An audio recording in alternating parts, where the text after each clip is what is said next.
Hi, I'm Chris Lopez, and this is Adams State Football with Coach Levi Gallas. We're presented by RG Bank. We're live at the San Luis Valley Brewing Company. Adams State's headed over Wolf Creek Pass to take on Fort Lewis this week, Coach.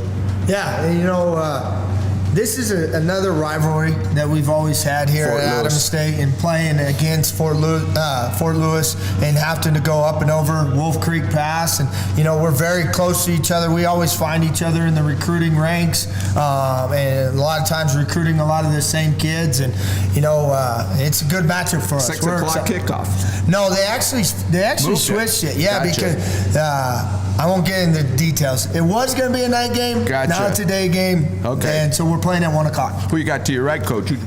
So today I brought one of our coaches. This is Caleb Kazuski out of Colorado Springs. Coaches our wide receivers and coaches our special teams. And if anybody that's come out to our games has definitely noted our special teams has done a great job this year. Special teams, and I got to say, last week with New Mexico Highlands, we saw some acrobatic catches by your wide receivers there, Coach. Talk a little bit about your punting game, because the punter, Brandon Biller. I mean, he's got to be leading the country somewhere in some statistics. Yeah, right. Braden's done a great job ever since he's came to Adams.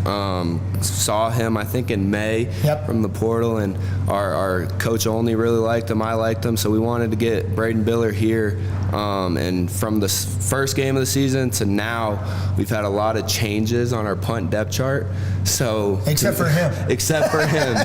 And so the last couple weeks, just to change it up and give us easier looks to punt out of for him to have time, we've just done a lot of shifts and motions. That way it helps him, not as many rushers in his face, and he has more time to locate the ball the way he wants to.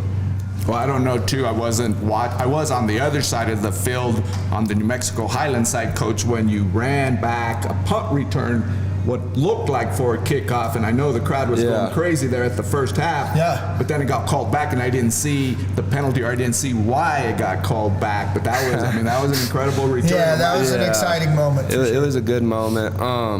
All week, so that was Garrett's second real week back there as our returner, and we wanted to go to the field every single time. I thought that we could expose them going to the field, and we go to the field, and they did a good job bobbling it up to the field. And so Garrett cuts it all the way back, and one of our guys on that far right side didn't see him cut back and just held on to his block a little too long, and it got called back. Before we talk a little bit more about Fort Lewis and what you're going to see Saturday in Durango, Coach, let's talk a little bit about that New Mexico Highlands game, because that first half was very gritty. I mean, your team was flying around the football. I mean, a lot of enthusiasm, big play at the end of the first half. Really looked like you went into the locker room with a lot of momentum, energy, and then that second half didn't turn out the way you wanted to. No, and again, talking about that first half, they decided that, hey, they are going to choose and receive the ball. I think they were wanting to try to jump out on the momentum quick and just try to set the tone for the game, and they kind of did. They came out and ran a double reverse right out the gates, the first play, and got a good chunk of yards, and then were able to go ahead and punch it in. And then our defense really settled down after that, and kind of finding ways to control the game in our aspect. And then that's when our offense started clicking. And that 2-minute drive going right into the half was a really good execution by everybody on the offense, and going down and being able to punch it in. You talk about the receivers, they made some big catches there to be able to go get those points. But then along with that, there was that feeling. We're going to go into half, we're going to get the ball back second half, and we're going to take over. And we did it. Say what it was. We did it. We came out 3 and out on offense. They kicked it back to us. We let them score on a situation in which we had them on third, and I think that's where the win kind of was knocked out of our sails a little bit. Yeah, no doubt, Coach. You came back in the second half, and it did look like you, and then you had a 3 and out. They score. The game turns, the momentum. What do you see in there, Coach Caleb? What do you see in there in terms of coming out of that locker room? I mean, wide receiver coach, what is it that you're trying to accomplish and then you don't get there? Yeah, and at halftime we talked about, and Coach Kaiser talked about, we're going to get the ball. We have a chance to put our foot on their throat, pin them into a corner, tie this ball game up, or at least get a good drive out of it where we can punt, pin them deep, just something to move the football. And we really just wanted run game to get going early on, as well as just some quick, easy passes to get the chains going so we can get a drive rolling. And it just didn't happen like that the first drive. And like Coach Gallas said, they scored early. It was like winds just fell out of us after that. You know, what's also a little bit puzzling, coaches, you're watching the Grizzlies, because that defense is flying at the football, and they're a chippy defense. They want to hit people. And you see that, but then they'll give up a big play. I know. And then you're back on your heels. But and it's just Are you in the film room with me? No, I feel the same thing. Like, you're like hitting your, I mean, you're like, and then they give up a big play. You're like, and then be honest, you know, there's a lot of situations like ours in which you would see no chippiness, no effort, no sense of urgency. And our guys do. They really do. They're passionate about the game. They want to play. They want to go out and compete. And I think, again, our maturity level sometimes is in that aspect of just one small detail. You know, college football in high school versus college. Sometimes in high school you can have that one player going around making all the plays. Or in college, when you have these type of coordinators and offensive lines and skill in the backfield, it only takes one defensive guy to do the job wrong, and then all of a sudden you're exposed. And, you know, we've had that happen to us a time or two. But I think in these moments you learn more, and you get better, and you focus on the process, and you'll find in time those things will change and be a lot better. Yeah, you're seeing that. You're seeing your team out there. Oh, yeah. I mean, again, they're really coming at it, and then the air gets taken out of you. But the competitive spirit is there. Is not lost. You've not lost the competitive spirit. You should have came to practice yesterday. Because you see it, and you hear it when you're standing on the sideline. You hear those, you see it. Yeah. They're very, I mean, they want it. They want it. And they keep showing up every single game and every single practice. And, you know, it's only a matter of time. Again, we talk about that, but, you know, focusing on the moment right now and just keeping finding ways to get better. And ultimately we are. And, you know, to give a little bit of a shout out to a couple of our players, offensively, our running backs are just running hard. You know, and Jason Wade, we had him a couple weeks ago, had another great game. We gave him the offensive player of the game, and his backup, but also sharing a lot of the same time, was Bryson McConga, one of our captains. He got the WSR recognition in terms of last week's game. Defensively, if you haven't seen Leo play, you better come out and see it because it's fun to watch. The kid just plays around with a lot of hair. It's not on fire because I don't want him to lose it. But he is just killing it, flying around, had 13 tackles, did a great job. And then special teams wise, you know, helping a lot with Coach Kazuski is Garrett O'Brien out of Pueblo West. That kid is just really stepping up as a young freshman and really going out and making some big plays against some tough opponents. You know, and what I hope, Coach and Coach Kazuski, what I hope is that you see it, but I hope that players are still having fun out there. I think they are, and you can see that they look like they're having fun, they're competing. Right. But I do hope they're having fun. Yeah, and I think I know they are. In those moments, they're definitely having fun. Football is still fun to a lot of them. You know, winning is also fun, and they want that. They're competitive people, but I think true competitors enjoy the process more than the wins. Well, what I appreciate, watching the Grizzlies week after week this year, and again, you saw it against New Mexico Highlands, is your team feels like they belong on the field with the other team. It's not like you're there taking a back seat. You're there feeling like, we can beat this team. We're there. We're in this league, and you see that sitting on the side, watching the game and listening to those plays. You see that. 100%. And you know, we are there, and we are here, and we are going to be here for a long time, and we're only going to get better. Hey, we're going to take a quick break to give a shout out to RG Bank. RG Bank is excited to be the presenting sponsor of Adams State Coaches Show with Coach Levi Gallas. Like Grizzly football, RG Bank is a team. Whether it's personal banking, business needs, or support for your farm and ranch, the RG Bank team is here to help. Stop by one of their locations in Alamosa, Pagosa Springs, or Monte Vista and let the RG Bank help you. Your future begins today. RG Bank is a member of the FDIC, Equal Housing Lender. Go Grizzlies. Coach, let's talk a little bit about Fort Lewis, what that looks like for the Grizzlies as you go into Durango this week. Yeah, it's going to be a day game. We're going to lead the day of. We're playing on grass.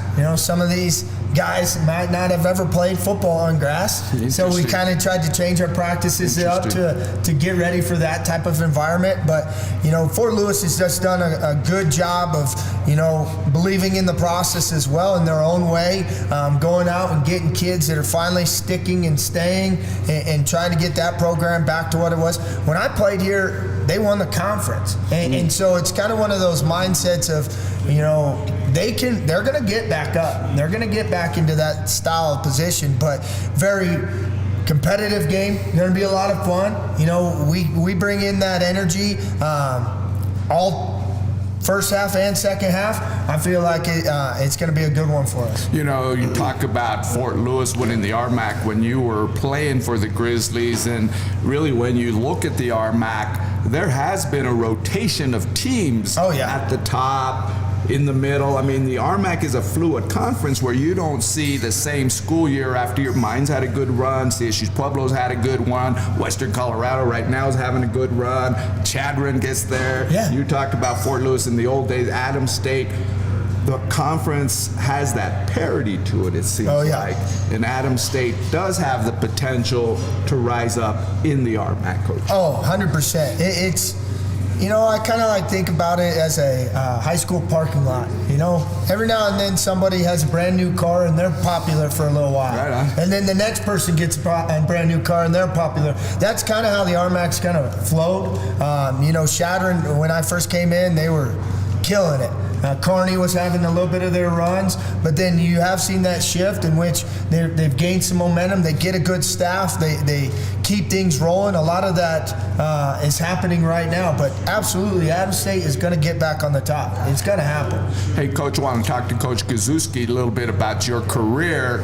Went to Colorado Springs, Liberty High School, came to Adams State, played football for the Grizzlies, and then you've been in the coaching cycle here the last few years. Give us a little bit of your background on the coaching side and then why you decided to join the Grizzlies. Yeah. So I went to New Mexico Highlands. You were really rooting last week for the Grizzlies. Yeah, see what?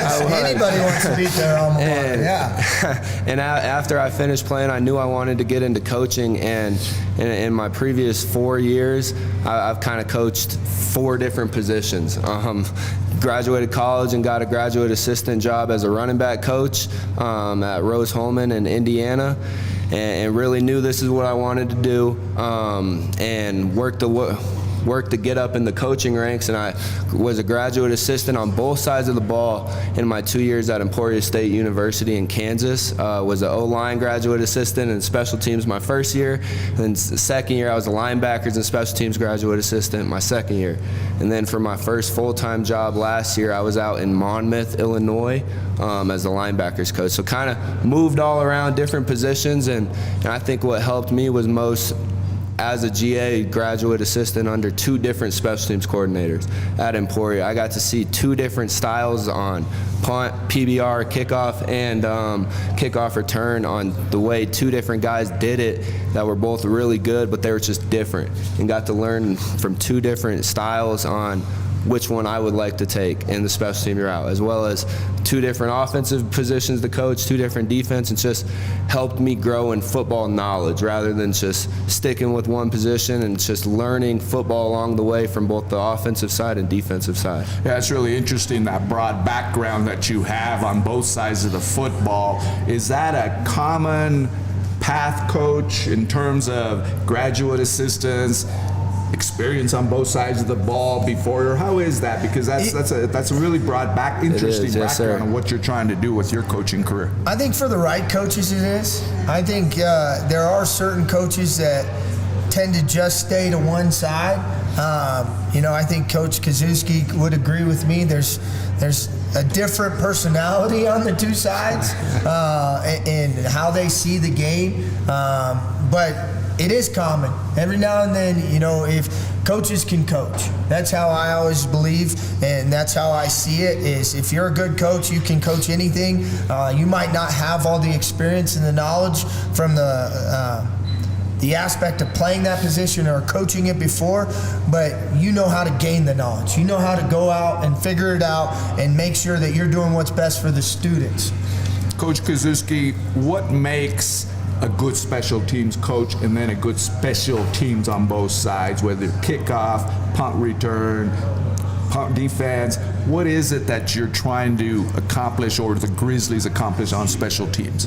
Yeah, I think coaching-wise, my biggest thing that I've tried to do is marry in both our offensive players and defensive players, their knowledge on offense and defense, into special teams, rather than giving them completely different schemes, using completely different terminology, combining both offense and defense, their knowledge, into special teams. And to be successful on that unit, I think it's really just understanding there's only 20 reps a game at that. There's only 20 reps a game. I think the guys, especially the last couple weeks, have really bought into, all right, this is our 1 rep of PBR right here. We're going to go all out. And they're just playing really, really hard right now. And I think that's what comes down to it on special teams. Like good specialists, whether it's a punter and a kicker, as well as returners, but also the other 9 or 10 guys, who's going to play the hardest? Who's going to play the hardest, and that's really where you win those reps on special teams. It's just guys flying down, playing hard, and one thing that we're just preaching this year is, regardless of the situation, regardless of what happened the last rep, all right, hey, we're going to fly down, we're going to be violent. And we're just trying to preach violence, and I think you saw that last week, especially on our kickoff rep with Leo. Yeah. And we're just trying to preach violence and just not caring of a situation or an outcome, but to play super hard and play for one another. How's it been for you, Coach, to come back to Adams State where you played, and then you're from Colorado Springs, so you're a little bit closer to family. You're able to see your dad, who's a basketball, big-time basketball referee, as I understand. Yes, sir. But you're closer to home from being here at Adams State, so we're glad to have you here. Yeah, and it's been good being back. And since I left, I wasn't really anywhere within 8 hours from here. My parents, my dad's a busy guy, as you just said, especially in the wintertime officiating, but they support me wherever I've been at. Everywhere else they've came to at least one game. And this year, as Coach Gallas said earlier, they've made it to almost every single one. To support me and supporting the Grizzlies. Yeah. Hey, Coach, I want to ask a little bit more about Fort Lewis in terms of the scouting report and what we're going to see from Fort Lewis, and then your game attack Adams State as you think of that game. Yeah, when you talk about the scouting report for Fort Lewis, the number one has got to be this linebacker. This kid can fly. Yeah. Okay, he has done a great job making all sorts of plays. A lot of it is happening within between the tackles. That's where he primarily fits. But this dude is running around all over the place. I don't know if you noticed last week, he 21 tackles. 21, yes, sir. Yeah, and he got the Colorado Chapter Player of the Week. Like, the kid is just, he is a good ball player. And so I think, going into this game, obviously we're expecting him to fly around and make some plays. And so, keeping our mind, where is he at, what is he doing, is a big detail in terms of the scouting report there. Offensively, they've been kind of playing with this dual quarterback system, and it's been very successful for them.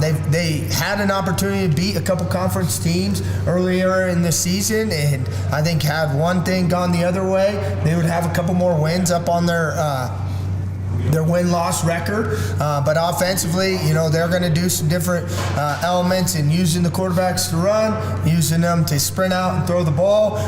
They've got a lot of good formations and motions.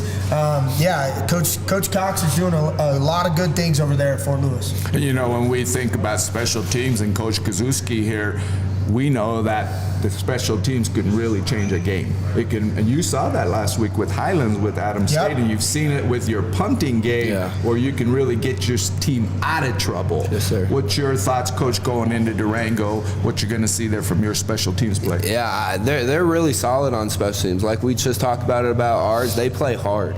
They do, but one thing, the first thing we talked about Sunday is we had opportunity to change the game on kickoff return on Saturday, the one that got called back. Our goal this week is to try and change the game in all 4 units: punt, punt block, kickoff, and kickoff return. It's just embrace that mindset that we are going to change the game on this 1 rep. We are going to change it on all 4, and I think especially through the first 2 days, we've simplified our game plan, and we've gone away from to scheme and to focus on the details, where this little detail can change the game. This little detail can help us get a big return or block a kick, and we're going to have to continue to play hard, because I do think they do a really good job on special teams. Since you're going to be playing on a grass field, Coach, or you change your shoes? Do you change your cleats for that? You think so, right?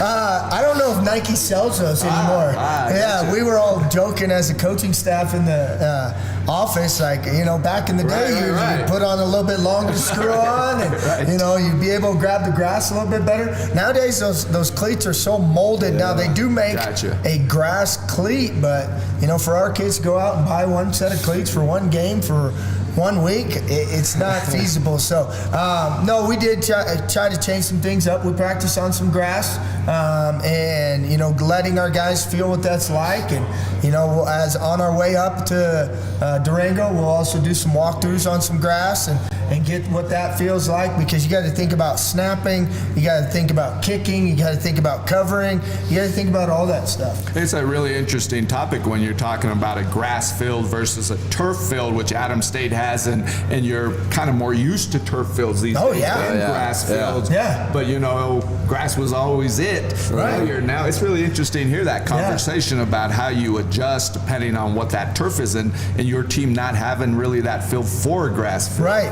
And I think, taking the knowledge of what I've had to be able to discuss with soccer coaches even, like soccer coaches, they see it more often than we see it. Interesting. A lot of times, they prefer grass, because the ball just skips different. On turf, it's a lot faster, and just passing and all those type of elements. So just having discussions like that, and just getting knowledgeable of what's the transition like from turf to grass, and just getting ready for this one. Yeah, it's really interesting. Well, I wish you all the luck when you go to Fort Lewis. Before we wrap up this episode of Adam State Football with Coach Gallas, we're gonna let you talk about the Grizzly Club. Oh yeah, we can't do the show without saying, our Grizzly Club's a big deal for our student athletes. There's no better way to support our student athletes than joining the Grizzly Club, and you can do that by contacting our athletic director, Caitlin Smith, at 719-587-7401, or sending her an email at ksmith@adams.edu. We sure appreciate all the support that the Grizzly Club does for